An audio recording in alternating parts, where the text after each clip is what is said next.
ہوں جناب دے سامنے جناب قبلہ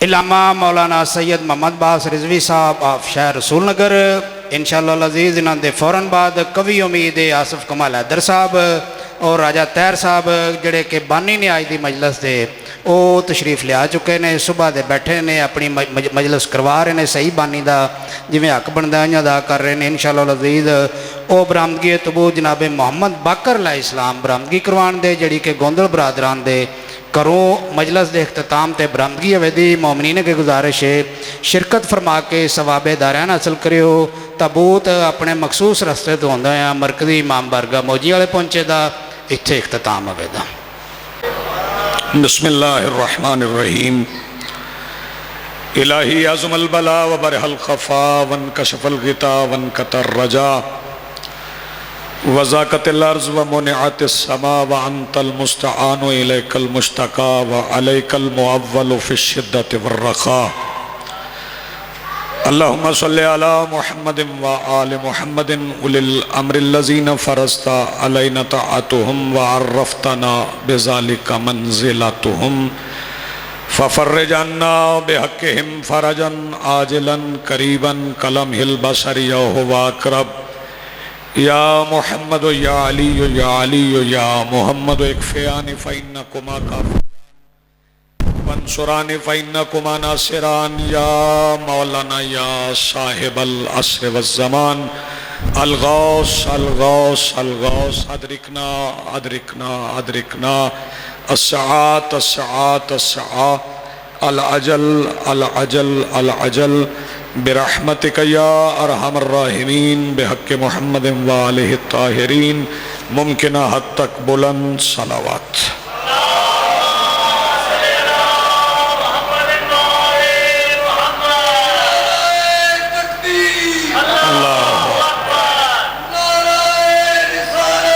یا رسول اللہ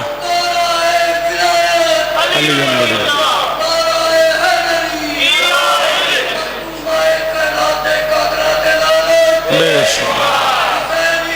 زندہ باد مردہ باد اللہم صلی علی محمد بسم اللہ الرحمن الرحیم الحمدللہ رب العالمین والصلاة والسلام علی رسولہ الکریم وآلہ الطیبین الطاہرین المعصومین المنتجبین المہدیجین المظلومین المعصومین الذین اذہب اللہ عنہم الرجس وطہرہم تطہیرا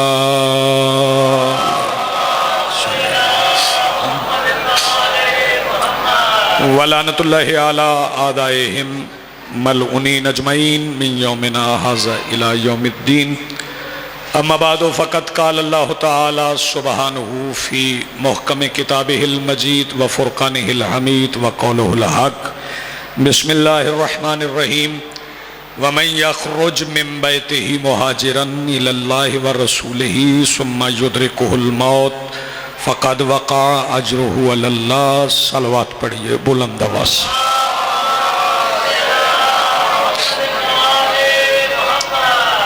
کافی حضرات تشریف فرما ہیں اگر صلوات کے ثواب کا پتہ چل جائے تو بندہ ہر وقت ہی باوضو رہ کر درود پڑھتا رہے میرے مولا اپنے خطبۃ النجاہ میں ارشاد فرماتے ہیں کہ جب تم ہم پر ہمارے آباء و اجداد پر اور ہماری اولاد پر درود پڑھتے ہو تو یہ درود تو ہم پر ہوتا ہے اعلان تمہاری ماؤں کی طہارت کا ہوتا ہے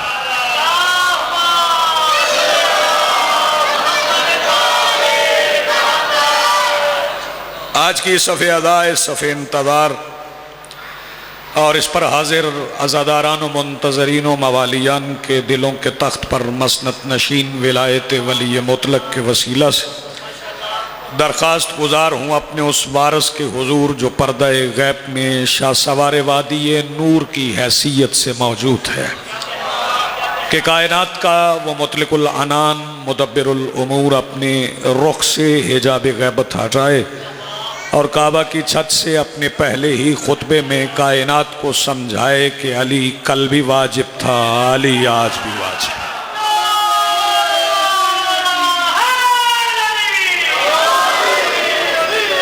حاضرین محترم، موالیان ولی حق، عزاداران محسن انسانیت، بڑا مفصل، بڑا بلیغ اور بڑا بامقصد خطاب بزرگ عالم دین سے آپ نے ابھی سماعت فرمایا۔ نہ بہت زیادہ دیر نہ بہت تھوڑی دیر، مناسب سے وقت میں تعمیل حکم کر کے آپ سے رخصت لیں گے۔ چونکہ ذی الحج کا مہینہ ہے اور اسلامی کیلنڈر کا آخری مہینہ ہے۔ اسلامی کیلنڈر محرم سے شروع ہوتا ہے اور ذی الحج پر ختم ہوتا ہے۔ محرم چونکہ پہلا مہینہ ہے اور ذی الحج آخری مہینہ ہے۔ ذی الحج بھی ایک قربانی سے منسوب ہے اور محرم بھی ایک قربانی سے منسوب ہے۔ ذی الحج وہ مہینہ ہے جس میں ایک نبی کے بیٹے کی یاد میں اترے ہوئے دمبے سے منسوب جانور قربان کیے جاتے ہیں۔ منا میں واجب سمجھ کر حاجی قربانی کرتے ہیں اور منا کے باہر پوری دنیا میں سنت موقدہ سمجھ کر لوگ قربانی کرتے ہیں۔ اس قربانی پہ کسی کو اعتراض نہیں ہے، کوئی معترض نہیں ہے۔ قربانی کا جانور سجایا جائے تو اعتراض نہیں ہے، قربانی کا جانور محفوظ رکھا جائے تو اعتراض نہیں ہے، اس کی تعظیم کی جائے تو اعتراض نہیں ہے، اس کی تقدیس کی جائے تو اعتراض نہیں ہے۔ حالانکہ پہلا فقرہ میں فضیلت کا کہہ رہا ہوں کہ ذی الحج اس نبی سے منسوب ہے جو بنے تھے اور محرم اس نبی سے منسوب ہے جس نے یوں کر کے ابراہیم کو بنایا تھا۔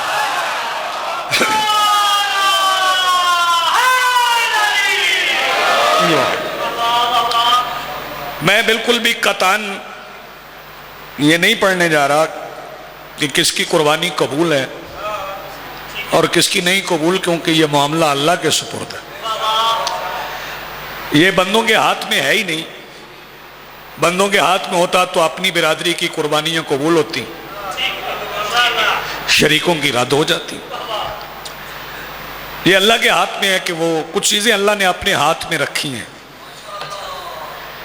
جیسے درود اللہ کے ہاتھ میں، درود بھیجنا اللہ کا اختیار ہے، بندوں کا نہیں۔ بندے اللہ سے ہی کہتے ہیں اللہم صلی، اللہ تو بھیج۔ ایسے ہی لعنت بھی اللہ کے ہی اختیار میں ہے، جس پر وہ چاہتا ہے بھیجتا ہے۔ اگر بندوں کے اختیار میں ہوتی تو اپنوں پہ درود ہوتا، بیگانوں پہ لعنت ہوتی۔ لعنت بھی اللہ ہی بھیجتا ہے، درود بھی اللہ ہی بھیجتا ہے۔ فرق صرف اتنا ہے کہ درود والی ہستیاں اس نے معین کر کے رجسٹر میں لکھ کے اس پہ مہر لگا کے پابندی لگا دی، اب اس میں نیا نام نہیں لکھا جا سکتا۔ لیکن لعنت کے لیے رستہ ابھی کھلا ہے، اس کے لیے سفارش کی ضرورت نہیں ہے، بس علی کی ولایت پڑی جائے، چہرے کا رنگ بدل لو، اللہ لعنت بھیجتا ہے۔ جی آپ سلامت رہیں۔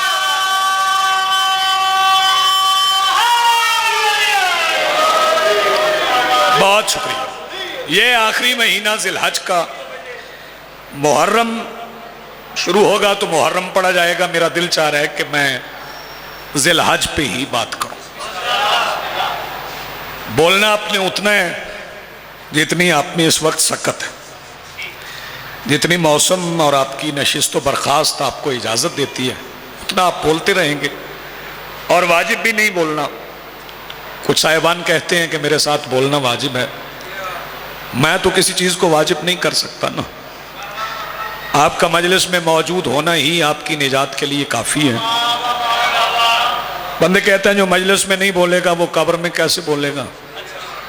تو یاد رکھیے جو بندہ مجلس میں آ کے بیٹھ گیا وہ گونگا بھی ہوگا تو تلقین سمجھ کے علی سے بولے گا۔ جی ہاں سلامت رہے۔ ذی الحج پہ ہی بات کر کہ ذی الحج کیا ہے. یکم ذی الحج مرج البحرین کا جشن ہے.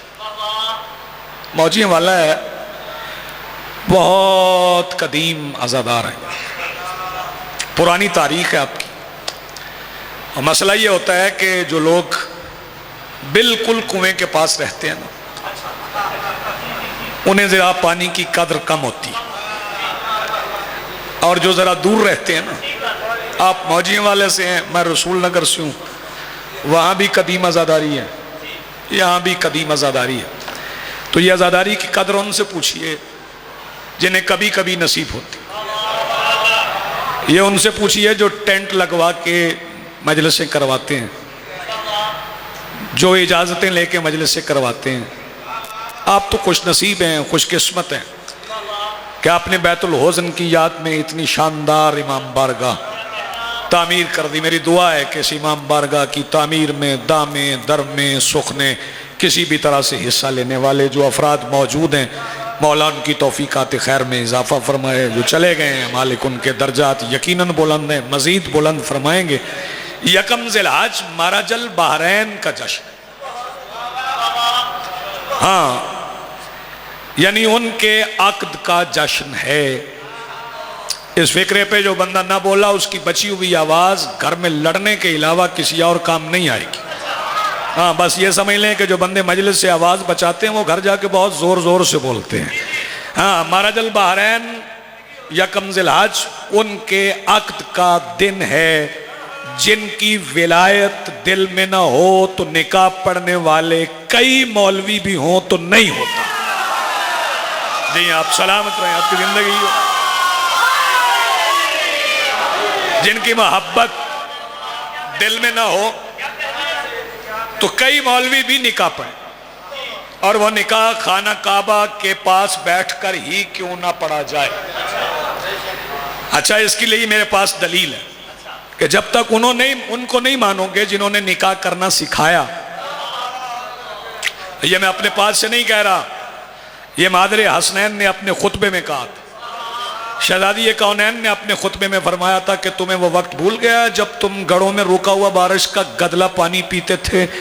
تمہیں وہ وقت بھول گیا ہے جب تم مردار کھاتے تھے. تمہیں وہ وقت بھول گیا جب تمہیں اللہ کے نام پہ جانور ذبح کرنے کا علم نہیں تھا. تمہیں وہ وقت بھول گیا ہے, تمہیں وہ وقت بھول گیا ہے جب تمہارے قبیلوں میں نکاح کی رسم نہیں تھی. اور ہم نے جیو بیٹے, ہم نے تمہیں نکاح کرنا سکھا. اور شہزادی کے خطبے کا ایک فقرہ میں اور آپ کی خدمت میں عرض کر دوں. شہزادی فرماتی تمہیں وہ وقت بھول گیا کہ جب جب اللہ کے دین پہ مشکل بنتی تھی میرا علی اٹھتا تھا جا کے مشکل کو آسان کرتا تھا. پھر ایک دن میرے بابا نے فرما دیا کوئی ہے جو اس کتے کی زبان بند کرے, تو زبان بند کرنے کے لیے میرا علی اٹھا تھا. اور تمہارے ہونٹ دوسرے کے کان سے مل گئے تھے اور تم کہنے لگے کہ آج تو علی پلٹ کے واپس نہیں آئیں گے کیونکہ میدان میں بڑا دشمن کھڑا ہے. اور جب علی اس بڑے دشمن کو قتل کرنے کے بعد واپس پلٹ رہے تھے تو تم سارے کھڑے ہو کے علی کو ایسے دیکھ رہے تھے جیسے غریبوں کے بچے عید کا چاند دیکھتے ہیں. آپ کی زندگی سلامت رہے.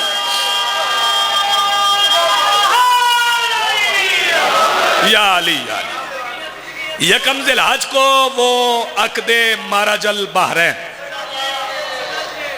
5 ذی الحج شہادت سرکار ابو ذر غفاری. کس کی شہادت ہے؟ صحابی رسول کی. ہاں جو بندے کہتے ہیں کہ شیعہ صحابہ کا ذکر نہیں کرتے, میں صحابی کا ذکر کر رہا ہوں. آئیے جی آئیے, بسم اللہ, مولا کے منظور نظر مدہ خان. آئیے آئیے آئیے, بسم اللہ بسم اللہ, آئیے تشریف. ایک ایک نہیں 2 مدہ خان مالک کی بارگاہ میں حاضر ہو گئے. اجازت ہے جی چند جملے کا. جناب ابو ذر غفاری 5 ذی الحج کو میں نے کسی مسجد سے ابو ذر غفاری کے تذکرے کی آواز نہیں سنی, کیونکہ ابو ذر غفاری کا جرم یہ ہے کہ ابو ذر غفاری نے ساری زندگی علی کی ولایت پہ پہرا دیا ہے. ساری زندگی ابو ذر غفاری مولا علی کی ولایت پڑھتے رہے. کچھ عرصہ شام میں بھی رہے.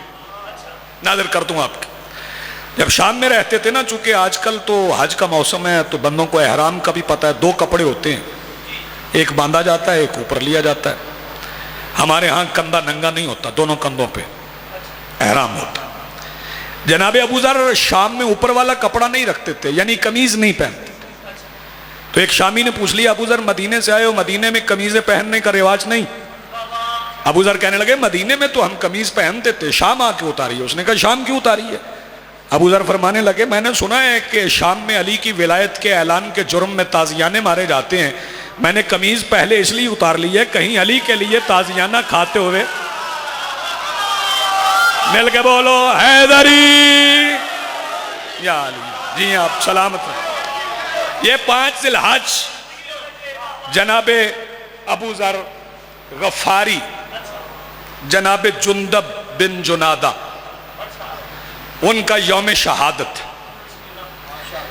اگر ان کا یوم شہادت ہے تو میں ملت مسلمہ سے کہوں گا کہ تاریخ کی ورق گردانی کر کے ابو ذر کا قاتل ڈھونڈو. آپ نے غور ہی نہیں فرمایا. ابو ذر کا قاتل تلاش کرو، پھر دل چاہے تو اسے کچھ کہہ لینا، نہ دل چاہے تو نہ کہنا. ویسے ہم تو صحابہ کو مانتے ہیں اور ہم تذکرہ بھی اصحاب کا کرتے ہیں، ہم ممبر سے عہد مواخات بھی پڑھتے ہیں. آپ کو پتہ ہے عہد مواخات کیا ہے؟ جب رسول مدینے گئے تھے تو مختلف صحابیوں کا بھائی بنایا. بتا دوں کس کو کس کا بنایا تھا؟ حضرت ابو بکر کو حضرت عمر کا، حضرت عثمان کو حضرت عبد الرحمن بن عوف کا، حضرت ابو ذر کو جناب سلمان کا، جناب مقداد کو جناب حذیفہ کا، یعنی جس کا مزاج جس سے ملتا تھا. اچھا بولیں آپ، میری حوصلہ افزائی ہو گئی، میرا حصہ مجھے مل گیا. ہاں سب کو سب کا بھائی بنایا، لیکن علی دور کھڑے تھے، اکیلے کھڑے. لوگ سوچنے لگے علی کو کسی کا بھائی نہیں بنایا، علی تنہا ہے. جب کافی دیر ہو گئی تو نبیوں کے سلطان نے میرے مولا علی کو قریب بلایا، کلائی پکڑی اور پھر صحابہ کی طرف مخاطب فرمایا تم دنیا میں ایک دوسرے کے بھائی ہو. موجیاں والا والے آپ بھی نہ بولیں تو مرضی ان کی، تم دنیا میں ایک دوسرے کے بھائی ہو. پھر علی کی طرف مخاطب ہوئے اور فرمایا یا علی انت اخی فی الدنیا و فی الاخرہ. تو دنیا میں بھی میرا بھائی ہے، آخرت میں بھی میرا بھائی ہے. میں نے قبلہ قرآن پڑھا، 30واں پارہ ہے. قرآن کہہ رہا ہے یوم یفر المرء من اخیہ، کہ اس دن بھائی بھائی سے الگ ہو جائے گا. لیکن رسول فرماتے ہیں میں اور علی قیامت کے دن ملی ہوئی انگلیوں کی طرح کھڑے ہوں گے. اس کا مطلب ہے قیامت کا سورج بھی علی ولی اللہ کو محمد الرسول اللہ سے الگ نہیں.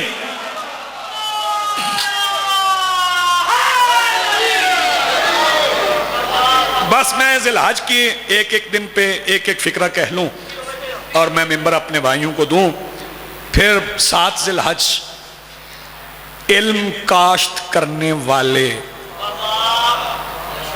ہاں نبی کی صورت والے، اقلیم امامت کے 5ویں تاجدار کی شہادت ہے. بندے ہم سے پوچھتے ہیں کہ یہ تم صرف اپنے ائمہ کے ایام شہادت مناتے ہو، کسی اور کے نہیں مناتے؟ تو میں ایک بات عرض کر دوں، ہم صرف اس کی شہادت کا دن مناتے ہیں جس کے آنے کے دن کا ہمیں پتہ ہوتا ہے. بہت اچھے جی، کیا کہنے، جس کے آنے کے دن کی خبر نہیں. پھر 9 ذی الحج سرکار امیر مسلم، ان کی شہادت کا دن. 10 11 12 3 روایتیں ہیں شہزادگان کی شہادت کی. توجہ ہے صاحب. پھر آگے چلتے جائیں. 14 ذی الحج کو نبی پاک مکہ سے نکلیں. 18 ذی الحج کو اعلان ولایت علی ہوا ہے. 19 ذی الحج کو نور کے گھر آیا ہے. کیا بات ہے آپ کی، نور کے گھر آیا ہے. 24 ذی الحج کو اسلام کا وہ لشکر چلا ہے جس میں ایک بھی غیر سید نہیں تھا، جسے فتح مباہلہ کہتے ہیں۔ آپ نے بڑا اچھا سن لیا، لیکن میں 18 ذی الحج پہ 2-4 فکرے کہوں اور آپ کو سلام کروں۔ 18 ذی الحج بڑی اہم تاریخ ہے۔ 14 ذی الحج کو رسول مکہ سے نکلے تھے، لیکن جب مدینہ سے آئے تھے نا، یہ نبی نے ایک حج کیا، صرف واجب حج رسول نے ایک ہی کیا۔ حج بڑے کیے ہیں، لیکن آیت اترنے کے بعد للہ علی الناس حج البیت من استطاع الیہ السبیل، یہ آیت آنے کے بعد سرکار نے ایک ہی حج کیا ہے، واجب حج کیا ہے، اور وہ بھی اس لیے کیا ہے کہ علی کی ولایت کا اعلان کرنا تھا، ورنہ رسول چاہتے تو کعبہ کو مدینے بلا لیتے۔ توجہ ہے صاحبو، وہی حج کیا۔ جب رسول حج کے لیے گئے تو علی ساتھ نہیں تھے، تھوڑا سن لیں، اجازت ہے نا جی۔ علی گئے ہوئے تھے یمن فتح کرنے، چند صحابہ کے ساتھ، ہاں بہت بڑا لشکر نہیں تھا، یمن فتح کرنے گئے تھے۔ ایک خطبے سے علی نے یمن فتح کیا، ایک خطبے سے یمن والوں کو جمع کر کے لسان اللہ متحرک ہوئی، سارا یمن پورا کلمہ پڑھ گیا۔ اب آپ کی مرضی ہے، سارا یمن پورا کلمہ پڑھ گیا۔ یمن کو مسلمان کر کے علی چلے وادی یلملم پہ، روح بدن سے مل گئی۔ لنگر کر کے آئے ہو تائیں انج پہ ہوتا ہے، ہاں روح بدن سے مل گئی۔ اور علی خالی ہاتھ نہیں تھے، خالی ہاتھ نہیں آیا علی، 100 اونٹ سرخ بالوں والے۔ مجھے کہا گیا غدیر پڑھو، غدیر پڑھنے کے لیے تو اشرا چاہیے، 100 اونٹ سرخ بالوں والے علی لے کے آئے۔ اب جو علی ولی اللہ پہ ایمان رکھتے ہو اور اسے اوجب الواجبات سمجھتے ہو، اس فکرے پہ ضرور بولنا، 100 اونٹ علی اپنی جیب سے لے کے آئے۔ اور یاد رکھنا، جو یہودی کے باغ کا مزدور ہو وہ 100 اونٹ نہیں خریدتا۔ نہیں، آپ سلامت رہیں، 100 اونٹ۔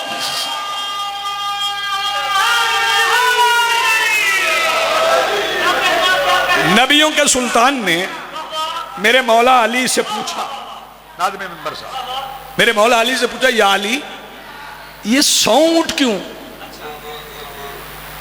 بندے خرید رہے ہیں نا جانور قربانی کے، جنہیں پچھلے سال 2 دیتے تھے نا، اس بار 1 پہ دن دیں۔ ہاں یا رسول اللہ، یہ پوچھا نبیوں کے سلطان نے، یا علی 100 کیوں؟ سرکار قربانی کے لیے۔ اچھا آپ کی طرف سے 100 اونٹ؟ فرمایا نہیں، میری طرف سے نہیں، 66 آپ کی طرف سے، 34 میری طرف سے۔ حسنین کے بابا نے مقام رسالت سمجھایا کہ چاہے علی ہی کیوں نہ ہو، نبی کا حصہ دگنا ہوتا ہے۔ 100 اونٹ حج ہو گیا، مینا میں پہنچ گئے، قربانی ہونے لگی۔ تو ایک صحابی نے پوچھا، یا رسول اللہ وہ جو علی 100 اونٹ لائے ہیں وہ ذبح ہو گئے، قربان ہو گئے، ان کا کیا کرنا ہے؟ فرمایا نہیں، اور کچھ نہ پکانا، ان 100 اونٹوں کا گوشت بڑے بڑے برتنوں میں پکاؤ۔ مولا پک گیا، ان کھا لیے۔ فرمایا نہیں، کھانا نہیں۔ مولا کیا کرنا ہے اس کا؟ فرمایا علی کی کرسی رکھو، 1.25 لاکھ حاجیوں میں گوشت کا 1 ٹکڑا بانٹ دو، علی کا دایاں ہاتھ الٹا کر کے یوں کر لو، علی کے الٹے ہاتھ سے مس کر کے گوشت کا ٹکڑا وطن لے جاؤ، مریضوں کو کھلانا، شفا مل جائے گی۔ جی ہو، مل کے بولو حیدری، مریضوں کو کھلانا، شفا مل جائے گی۔ بسم اللہ۔ 14 ذی الحج کو بس ختم ہو گئی، علی رسول مکہ سے نکلا۔ 18 کو غدیر، خم غدیر، خم کہتے ہیں پیالے، پیالہ نما میدان تھا۔ آپ کو پتا ہے پیالہ نما میدان کیا ہوتا ہے؟ اسٹیڈیم۔ یہ اسٹیڈیم کیوں بناتے ہیں؟ چاروں طرف سے اونچا، درمیان میں سے نشیب، کیونکہ جسے دیکھنا ہے وہ سب کو نظر آئے۔ خم غدیر پہ رسول رک گئے، وہاں پہ ایک چشمہ بھی تھا جس کی وجہ سے خم غدیر بھی کہتے، اور ببول کی درخت بھی تھے، ببول کی جھاڑیاں بھی تھیں۔ یہ ببول کی جھاڑیاں سمجھ لیں اور میں سلام کروں۔ ببول کی جھاڑیاں کیا ہوتی ہیں؟ ہمارے علاقے میں نہیں ہوتی، صحراؤں میں ہوتی۔ یہ چھوٹی چھوٹی جھاڑیاں ہوتی قد آدم کے برابر، ان کی لمبی ٹہنیاں ہوتی، لمبی ٹہنیوں کے آگے خاردار تیز دھار کانٹے ہوتے، پتلی پتلی شاخیں ہوتی۔ حاجی وہاں پہ کھڑے ہو گئے، کیونکہ جو آپ پیچھے تھے وہ آگے آگے، جو آگے تھے وہ پیچھے آگے، بات تو ساری میں کر گیا۔ تو پھر ہوا بھی چل رہی تھی، تیز لو چل رہی تھی، گرم ہوا چل رہی تھی۔ جب ہوا چلتی تھی تو ببول کی ٹہنیاں ہلتی تھی، اور ٹہنیوں کے آگے لگے ہوئے لمبے کانٹے حاجیوں کے تازہ مونڈے ہوئے سروں پہ ولایت کے خط کھینچتے تھے۔ جسے بات پہنچ رہی ہے یار، میں تو غدیر شروع کر رہا ہوں۔ حاجیوں نے شکایت کی، سرکار سر زخمی ہوتے ہیں۔ بادشاہ نے فرمایا تو کاٹ دو انہیں۔ وہ کاٹنے لگ گئے، جب کاٹا تو کانٹے زمین پہ گرنے لگے، زمین پہ گر گئے تو کہنے لگے پہلے سروں پہ چپتے تھے اب پیروں میں چپتے۔ فرمایا ان جھاڑیوں کے جھاڑو بنا لو، میدان میں بیٹھ جاؤ اور کانٹے صاف کرو۔ میں نے کہا یا رسول اللہ یہ 1.25 لاکھ صحابی جھاڑو لے کے بیٹھ گئے تو یہ کیا کر رہے ہیں؟ فرمایا قیامت تک بتا رہا ہوں میرا صحابی ہے ہی وہ جو علی کی ولایت کے لیے جھاڑو کش بن جائے۔ مل کے بولو حیدری۔ پھر اعلان ہوا، بس تمام بات لمبی ہے۔ اعلان ولایت علی، من کنت مولا، لمبا خطبہ ہے۔ اور ایک بات میں پرانے شیعہ ہو، میں شیعوں کی نشانیوں میں سے ایک نشانی بتا دیتا ہوں، نماز کی رکعتیں نہیں بتا رہا، ایک نشانی بتا دیتا ہوں۔ مولا کا فرمان ہے ہمارے شیعوں کی نشانیوں میں سے ایک نشانی یہ ہے کہ اسے 2 خطبے یاد ہوتے۔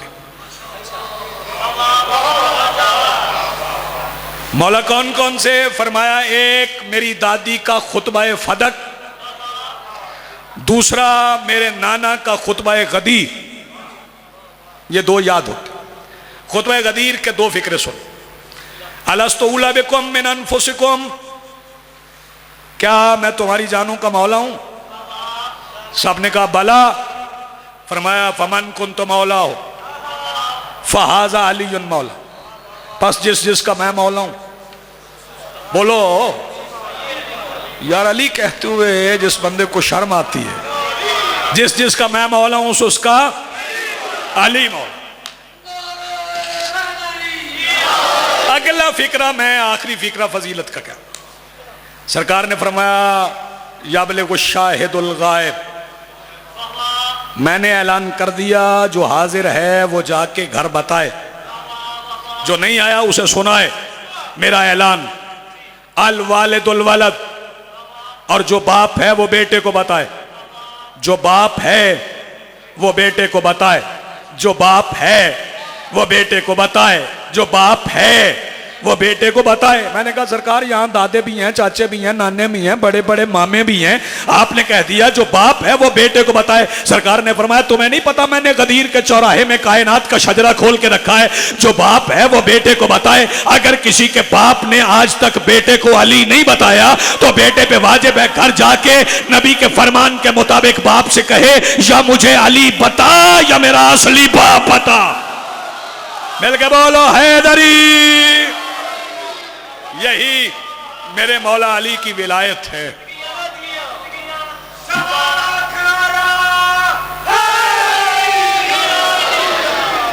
یہی میرے مولا کی ولایت۔ اسے بندے کتابوں میں لکھی ہوئی ایک روایت نہ سمجھیں۔ غدیر کے میدان میں جب 3 دن میرے مولا علی کو مبارکباد دی گئی تو تیسرے دن رسول کی آنکھوں میں آنسو آئے۔ سلمان نے قدموں پہ ہاتھ رکھے، عرض کی یا رسول اللہ